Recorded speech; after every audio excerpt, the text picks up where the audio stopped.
প্রযোজনা সংস্থা লেজার ভিশনের বিরুদ্ধে অভিযোগ এনেছেন বর্তমান সময়ের ছোট পর্দার জনপ্রিয় অভিনেত্রী জান্নাতুল সুমাইয়া হিমি।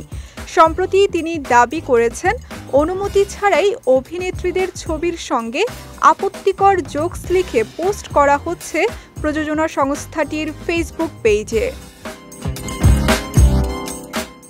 বিষয়টি নিয়ে নিজের ফেসবুকে প্রযোজনা সংস্থাটি মেনশন করে হিমি লেখেন, লেজার ভিশন লিমিটেড, আপনাদের ভিউ ডলারের দরকার হলে ভালো নাটক বানান।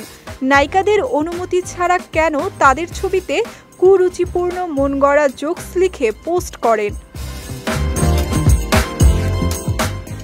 প্রযোজনা সংস্থাটিকে অনুরোধ জানিয়ে অভিনেত্রী বলেন, আমার ছবিতে এসব লিখে পোস্ট করবেন না দয়া করে। আমি কোনো নাটকে এ ধরনের ডায়লগ বলিনি।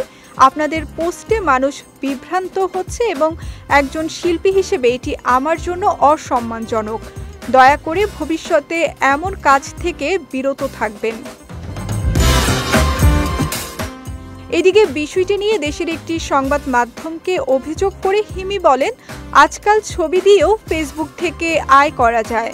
প্রযোজনা সংস্থাগুলো তাই নাটকের বিভিন্ন ইমেজের সঙ্গে সংলাপ যুক্ত করে সামাজিক মাধ্যমে পোস্ট করে।